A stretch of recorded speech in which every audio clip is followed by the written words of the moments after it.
Kurumzari, TOMTV ke The Morning Talk, Raising the Voice ke thoramda mayam bataram nuksari. Ahan pinang asi Manipur phone riba Manipuri pause singa sige. Maru riba pausing si kari oi riba ge habisi puna khaminase. Irai bakta Mahiroi sing school da lakhana ba hona ba ozagi magun ni lenga ke school sing da mingchan bi sang hengarakli haiba EM gi report am yauri CAA sogat pagi khongset khana ba hawbu oina thokani. Gazette Fong Dringa Assembly da Kana Hosi Haiba MLA Joy Kishan Gi or from Yauri I am gi losing ba amaki nupi NI and a fak haiba pausing sin Irai Bakimaro pausing ori Matangsi Huel and Pauli Yauri Base Anobu Sahi Horopada Minister Kara from Tagado Rivra Haiba Pau Yaure Aduga Atopamada Manipurioina South Tokshan Haibatare Aduga Kadai Pogomasi Manipuri Riva ground situation realities ga kamu yam na sanaraga masi piri bano haibadi mayam adum nainabi ro haibatare good governance index the northeast amasung hills state taramathoi gi manung da manipur ni pan suba position da leire public health ki ranking da manipur makokta commerce and industries dana khwaidagi mamai da leire haiba paw yauri aduga atopa paw ma da phajin kiba sinmi singi masa singna Larikau surrender tokre Christmas ki thorum saru yaba semina ki ba mamana ba masel khana saina bani haiba thodok ta ma sire ahum fare execution ki wafam da chapchana hoilan pau da fongi ILP gi rules gazette fong ringai da khana hobana sumgane haiba wafam yauri hairu pausing asina hoilan pau gi maru pausing ni mathang si isel express da ILP gi rules and regulations semba loiraga assembly session kogduna khanaraga gazette fong bi haiba execution gi wafam chapchana isel express da su yauri aduga atopa pawma da lamdam sigi lei hauga sunaraba aromatic plant singa sina chinglai pak asibu masak tak libani haiba health minister L Jayant Kumar gi wafam yauri sinmi sing phajin khibagi mayokta makoi gi masa masu singna khongjang changsin khiba lairi khau surrender tokibagi pausi isel express su dum yauri mathang se lamjingba times ta maroina yauri basi CFNPD gi Labor Welfare Association ki pauksina ahanba yam chawna phongba dum pau ori phajin krava sinmi singi masa sing education as the larikau surrender tokre Manipur gi lofam sing kanaba lenga na kan honari haiba karam sang yofam yauri atu atopa mada luhomba ko idriba nupa ma tamthina purapudi gi lekhidre Kaksing Higher Secondary School gi building sanga khre medicinal aromatic plants in Paktak Nana Thabiyo Haiba Jayant Kumar Yofam Yauri Harry Pausing in Lamjingba Times Kimori Pausing ni Naharol gi Thodang da muk ayu sector da Sakuranaba MSPB na PAPL Silcharga MOU sign tongna kraiba pau yaure aduga ILP gi rules and regulation gazette fong draida khana hobuna assembly gi khana hona ba assembly gi akhana ba mifam ko bi haiba MLA education gi wafam Naharol gi Thodang da su sabsana yauri loksang khong da sagane haina urep yung tawram laba thong Hongdokpa Yaroi Haiba JSG wafam su yauri India government rule of law satte tawning bata tawre haiba Samarjit ki wafam yauri laikai ama saukhat pada club singna sawrba thodang lori haiba Sam Kumar wafam singa sina naharog thodang gi maroi pausing ori pawna fam da yauri basi good governance index ki NE and hills ki ranking da Manipur nipan subada leire public health da Manipur makokta leire haiba paw yauri aduga atopama da CA Sogot pagi kongsatna atopa irang amuk tholakpa yai haiba execution gi wafam yauri fazin khiba sinmi singi masa masu sin education officer thomjin kre medicinal amasung aromatic plant singa mari leinana MOU site tona kraiba pausing se ayamana dum samana na pona fam da su yauri mathang se sana leibak yauri besi sahi manga gi manung da pokso ek ki makha da victim samaga kunhumdai compensation phangkre sahi sudrib angang sing sen chongbada pokso gi khudong chaba lobgi chingnaba lei haiba paw yauri SMPB amadi Pratiksha Agrotech ki marakta MOU inakre health sector da makok tarpon lungai haiba Jayant Kumar gi wafam yauri ILP gi chana kanglon house ta naina house haiba execution gi wafam se dum sana lebak ta su sabsana yauri hari pausing asina sana lebak ki maru pausing ori aroi bada Sangai Express ta ILP gi khanausi CA gi release chumde haiba pause dum manana yauri chayolama kongjang sangsin gadori amokok na condemn tawrakli aduga aphabalengak ta Manipur di aphabalengak ki manung sanba ngamdri haiba pause Sangai Express ta yauri hairiba ngasigi Manipur da phone riba Manipuri pause singamadi ate to pamaruiba pausing khana nagudam tanga si khogi studio da lengsin dona lebri basi phone pause ge editor biriba oza aribam Robindro Sarmani oza bhanung ta taramuk sari tagat sari ngasigi phone riba pause sing sida yauri ba ayamba ahanba leimai da phone ba pausing si akoina yengba matamda ayamana dum hypen mana bhai tare good governance index ta northeast amasung hills state taramathoi gi manungda manipur na nipan suba position da leire public health ki ranking da manipur na makok ta commerce and industries da na khwaidagi mamai da leire haiba paw yauri haiba piraiba khogi ranking da manipur na smaina public health ta makok ko oirakpa loina na northeast amasung hills state taramathoi gi manungda manipur na nipan suba position da leiba good governance ki index da masi amorom dadi yamna adum tabad nungaiba akhoi mai oiba adum pawni adubu akhoi manipur da lairiba phibam haiba tare public health ki matang da boiro then governance ki matang da boiro any developmental working da boiro kadai phawba masi khoina adum matik sare na khanbi ga nungai ningai leiba natte da bamdi mithi ta gumne ba akhoi hill state adagi north east taramathoi khak lamjel chien bada nipan su da leire haibni mapung da good governance mapung oina composite oina yeng bodana nipan su da leire aduga public health na makok oire commercial industries na amithi da leire haibagi pot ne mapung oiba pause ada nipan subat leregadi batung da manipur ki matung da lehor simi kaya da ngai re ani ahum gok ngai ra bra adu di ai khoi si phayen lo da phaten lo bi yari mithi ta yari mathang da di makuk ta ga du yang wale makuk yong na sel ka do do yang wale mama yong na sen na bai diam na na mama yong na bam di na ahum gok ngai adu mama tang khat da ba diam wale adagi public health sum yeng chi ba Manipur dabu akhoi health sector sibu kari fiom de legi mayam ikhang khang na pone ba kanu leire doctor leitre nurse leite doctor ya wat pa mayam lei patient doctor ratio Manipur ya wange leifam thopu dagi yam hedok na wang leiram sana da ne akhoi population siga leiba doctor masing ga sana da ne atai staff su mai adagi kanu na khoi health center mayam ma akhoi kan maming de ga di kanogi 24/7 kana adum haiba araga adum staff nin barang ka bati chana adum leitaba re karunga da khogi ikui dana kadum so khogi health center leram dana thang gi ama kano khogi miron bi no bi ma hi da por da hi da ngang un da ngang le hi de bi kano le masi apoba pot la ba apoba na te ba sumba mayam man leiba awat pa mayam leiba doctor leitawdagi sawgidana ngang unabusu dum yawba adugumba state sina makok oire heragadi atai state mayam du oiram gado film du kari film du leram gado gam khadana ngai de yamna sodana mapungmani ekanda india se sakhotpa deba oide hebisi sina sudum tai india sakhole bani developing country hebani develop na teba sakhole se mai khongjel du kayam yang na sa khulei bno thegu lamje de se leibra thiebi lamje de se leibra adu su khana ngai de na mapung oi ye muda manipur gi si thodok na khana ngai ka kano nungai ngai oide akoi marui ba sector sing human resource hero yamna sothana leri manipur da ozai award pa mayama building leitaba school leita da khuding makta manipur se sothari ba pot abak ni aduna hotna ga da ba segot sagat ga da ba ku thada ga da ba yamwali mathangi ranking dadi sidagi haigat pangam na ba se amtang karo to bungam na ba khoi gi lariba government sina amade employee sina miyamna yamna akan mamong da sangsin bagi tangai phadab lai hena ai mai thamjani sidi mimang thokpa du ni masigi report da manipur gi lei film jidi manipur mimang thokpa hai tu ne sam na keno oiraga su khoi yamna masida harau ngai penthon ngai oide hele tawda ba thabak ne hele hai ba tare mani atopa paw ma da ikui debida khoi gi minister reshuffle tawba loina na sarkar manung da ahom khara lakpa ya hena yam khana dum ngangna ba se shodom lairi hai ba tare masigi irang se loidri athu matam da chief minister se delhi da chalaga lusing basing unana bagi wafa ma khoina ngarang si pause sing dum thengna kre masida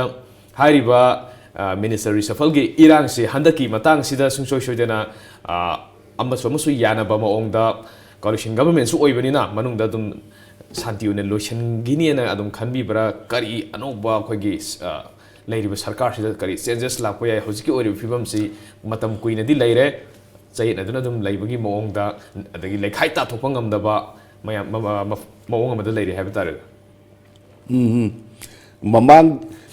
hadak pham kiba assembly do aho numitu mo MLA tarama pallagano yaudi session yaudi moi karo da classic hotel da kem tor leibani ada moi gi demand si swain haibani akoi gi lakaduri ba election sida ahogi government se amu halakna ba aduga MLA sing se vote ka bangam na ba hujik leiri ba ministry se si minister yaudi ko akoi gi loin Sindopiu Januari tang trauma bah menunda. Ay betul Chief Minister ki irang leram bagi Chief Minister kita lagi gitu anak tang trauma bah menunda Sindopiu hay bani. Maduda ada ki moi waris hanara matung ke yana dengan nini sen menu mitegi kanu se moi session jauh bah hogi bani. Session na horom dai ki moi kiem tau bah horom putuda Honorable Chief Minister masa hotel classic tersat laga aku ki Menteri Sindok na ba di chapel tau na ba demand tau ba emire Sindoka unadna wari sabani yana ba purpangam dadna aku gi au bunu itu mo yau kita bani adi matungda kanu ki party ki observer su lak re Manipur da adu mo yana ba puraktana session yau re adu mo ne thaba matam mo gi deadline si 15 January ni matam khara leri sigi manung sida khara change khara di lak kadra ai mo ne loina Menteri Trama tu mak doi silo hai betul, nak terkesu, khara di, untuk onsin lakadra, koi ki, amusu ikai jana ba, Menteri tu loi lok tu ka, anu bersilir tu, kado ating lok tu kau ni andro irang mahura di, government tu matha sahaja podi, government ni kado sudah, nak amusu, tahu mana ba, khara makai di tahu kadra hai bagi thaja beti lay, aduh sabjan tahu kan hai betul ngamte, orang di reshuffle si arrive thap na te tancha dari government si tuninga report dum lei bane adu chapsana hai biding amte adu moi manungda kari yanaba yanara ga yanadre koi kai tor pu ya ba kari ur pu ya ba ge budu ye mutabudi hoi kai gino hoji phabu masigi phibam se adu bak hoji phabu nei si kari gino se Menteri oning da bu MLA lay pote da adi menteri sing merag da Chief Minister oning da lay pote da doi mak si kan ngak tane ba adu loi mak ti o bi ya de da aham bada akoi ki kanu si kanu semdok tring da akoi ki menteri si poi do yaram ne ba kunthau hum doi ga le mi da menteri se adu 2003 ge do de ge akoi ki constitution amendment amana constitution amendment ek amana gasai mantri gi kanu se size leb ki baneba jumbo size ministry leibu yaroi aduna koi gi assembly natraga parliament ki kanu dugi total staying to gi 15% na minister oigadawni aduga koi gi set humpu natraga humpu makhada leibuna yamabada tarani thoi leigadawni haidana leibuduna Chief Minister tharaga tai thoi sidagi henba ya din leigibane aduna mamangi matam duragadi se khusi leiba si airline pomuni phu tani lei si phu tani kuntha mu kuntai doi mantri pisalaga lehori ba khara duna karo gi siameng ba ka haba loina pham pairaga dum yam kumna tawba ya bajat ne ba adu husiki kanu sina di ya te dana aduna phangau mayam do kamai pelen gadage moi mantri oidesu loi mak oi badi yar roi dongina oidena lehori ba sing dusu moina kari fiom da tham gadage kamai lehen gadage moi su miyam gi mihut ni miyam gi thabak tawribni thabak tawbusi kamai na moi miyam gi thabak tu mapung phana mai pakna tawbungam gadage kamai tawhon gadage haibu du government du sing ba Honorable Chief Minister na khanbi batabani natragadi moisi miyam ko moi lapthuk na rakaneba lapthuk na mathang da vote ka da bu san tam ne tawbum thokpo khara kanugi MLA moina tawum thok khara leiri ba tawdia da ba madugi mayam du tawbungam jana ba tawbungam na ba सिनबा है चुमदी चुमबा सिल्लीब्रा सिंदब्रा भाव ताद्रेब सिंदना इरांग हरपुसु यारी पोनेब कांग्रेस की नौना BJP support तौब MLA Singh मराइबकू याम हौसे इसम समन pull-up सरकार से मैं कन ऑब्जर्व तौरीब सरकार है काउ फद्रब वफमनी खाना है तारे मौं चुना चटपीयू लेबाक की सेवा तौबू है मैं अपाबने है तारे अतोप पासी लौखद्रे अतेंब ब्रेक लौमीनसे मियें ताबीबसिंग अतेंब ब्रेक लौजगे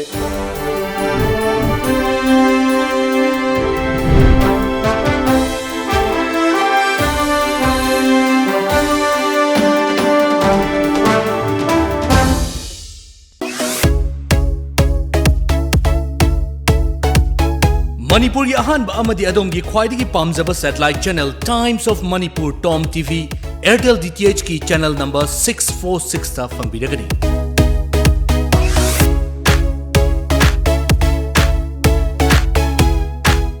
मेडलेन एम्बुलेंस सर्विस मणिपुरना पुंग कुनमरी चुपना मियाम की सेवा तौजरी एम्बुलेंस सर्विस असिना मियाम द पिजरीबा सर्विस सिंगदी युमदगी हॉस्पिटल दा पुखटपा हॉस्पिटल दगी युमदा पुथबा हॉस्पिटल अमदगी हॉस्पिटल अमदा पुबा युमथंग नरिबा स्टेट सिंगदा अनाबा सिंग पुबा अमदी लौबा लोइनना इंडिया की मफम खुदिमक्ता चटपा यारबा एयर एम्बुलेंस की सर्विस असिना चिंगबनी मसीदा नतना लंबी के एक्सीडेंट लेमना हॉस्पिटल दा पुखतुना मियाम की मतेंग पांगजरी अदोम सुंगसिमक सेव तौसिनबियु अखोई कॉन्टैक्ट नंबर 9205987988 नत्रगा प्ले स्टोर संगबिदुना मेडिलेन एफ डाउनलोड तौबियु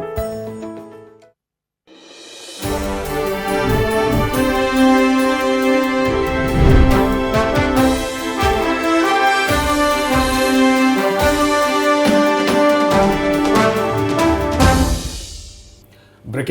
मैम मुकना टॉम टीवी के the morning talk rising the voice की थरम तराम नौसरी ओजा अतोप पाव मखा लखोलब अखोई सेंटर ILP से इनर लाइन परमिट सिस्टम से मणिपुर चनहनबगी याबगी एक्सटेंड तौबगी अयाबसु पीग्रबनी मसिदा याम तोयना मखरी ममांगने अखोइना गानरपसि चनहनग्रे चनहले हाइबदुगी खक्की नुपा लोइना मणिपुर दि थाबल चोंथोखरे हाइब तारे नुंगाइब फोंदोखरे बट हजिक लाइबसि गानरिबसि ILP की रूल्स एंड रेगुलेशन मधुदा ओइगदब मओंग मतौ मधुगी स्ट्रक्चर मैम द फ्रेमवर्क तो सेमो अथुब मतमदा मधु चप चाबा स्टेट की ओइबा तौफम थोप थबक तो तौबिरो लोइना मसि मपुंग फाना अखोइना सना हटलगा स्टेट सिगी इंडिजिनस पीपल सिंग सि ngak सेंदना थमनब होनबदा मधु अखोइना कन होनमिनसे हाबि वफमनि मरासिदा MLA एजुकेशन सु फोंदोखिबदा ILP की रूल्स एंड रेगुलेशन सेम्बल लोइरगा असेंबली सेशन कौदुना खनरगा गेजेट फोंबियो हाइबा वफम यावरी तोआन तोआन बाय MLA ओइरो अम ओइरो तोआन तोआन अखंग हाइ मयामनसु हारिबा मोसे दम पिना पंगाक्तनी मसिदा तौफम थोबराना दम खंजा यातर ओजा के वफम थमिनी ऑनरेबल यूनियन होम मिनिस्टर ना लोकसभा लाउथोक पिरे दगी प्रेसिडेंट साइन तौर नोटिफिकेशन थोपीरे मधु मतुंग तारकपदा अरांग नासी यूनियन कैबिनेट अमु अयाब पीरे ILP की कनुसी मणिपुर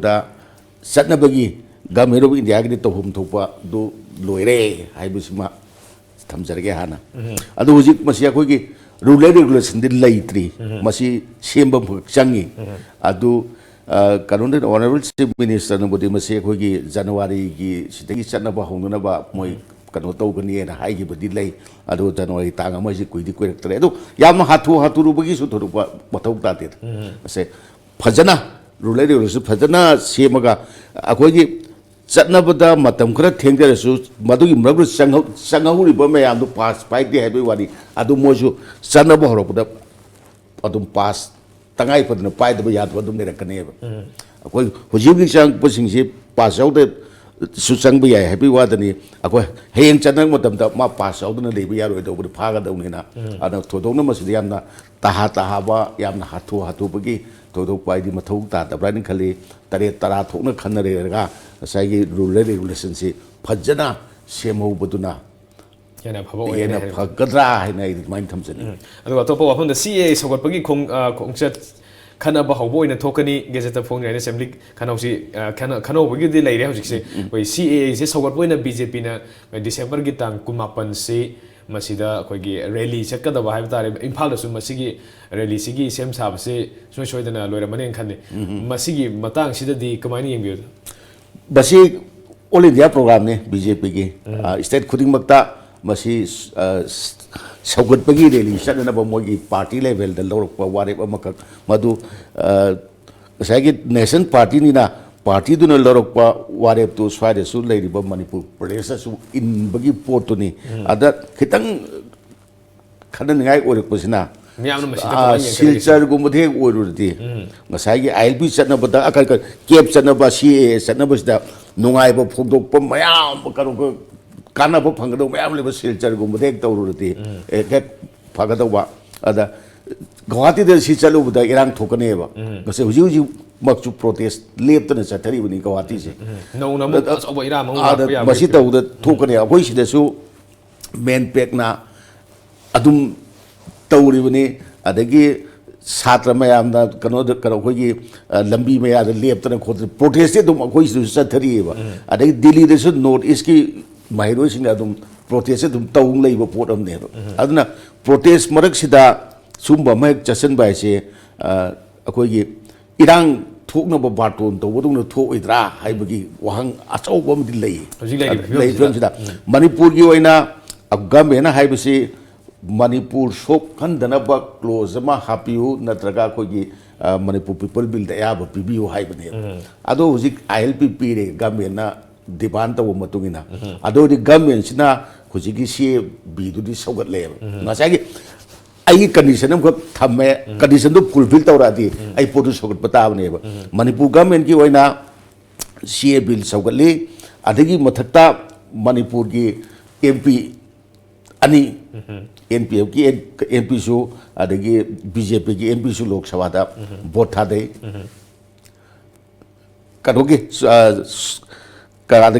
ꯔꯥꯖ꯭ꯌ ꯁꯚꯥꯒꯤ ꯑꯃꯁꯨ NPFꯒꯤ ꯑꯃꯁꯨ ꯑꯁꯣꯝꯗ ꯊꯥꯗꯩ ꯑꯗꯨꯅ ꯁꯧꯒꯠꯈꯤꯕꯅꯤ ꯑꯗꯨꯅ MPꯁꯤꯡꯅꯁꯨ ꯁꯧꯒꯠꯈꯤꯕ ꯒꯃꯦꯟꯅꯁꯨ ꯁꯧꯒꯠꯄꯅꯤꯅ ꯉꯁꯥꯏꯒꯤ ꯁꯤꯗ ꯃꯗꯨꯒꯤ ꯑꯦꯛꯁꯤ ꯁꯧꯒꯠꯄꯒꯤ ꯔꯦꯂꯤ ꯑꯃ ꯆꯠꯄ ꯍꯥꯏꯕꯗꯨ ꯑꯗꯨꯝ ꯃꯔꯝꯕꯨꯗꯤ ꯆꯨꯝꯗꯤ ꯆꯨꯝꯃꯤ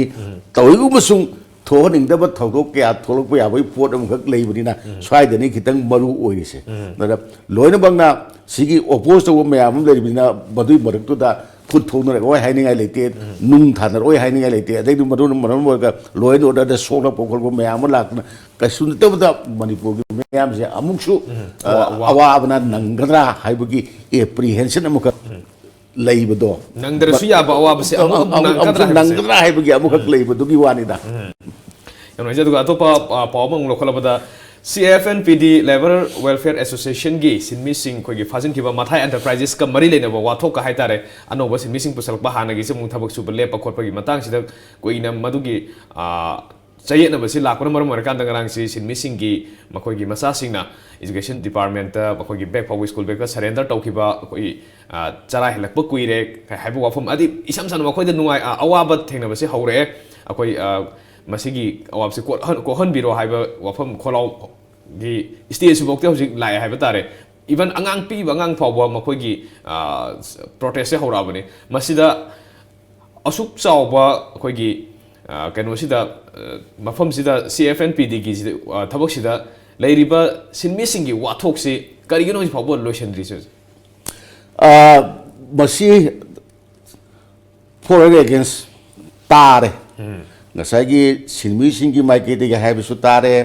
मथाइगी कई माइकेदे हाइबसु तारे FCI की माइकेदे हाइबसु तारे सुम लोइमक तार मतुंगसिदा मसिदा कोई सिनमिसिंग दि वाराउगद्रा मोइसि अतोपा कॉन्ट्रैक्टर अमगी मतमदा हापमबनि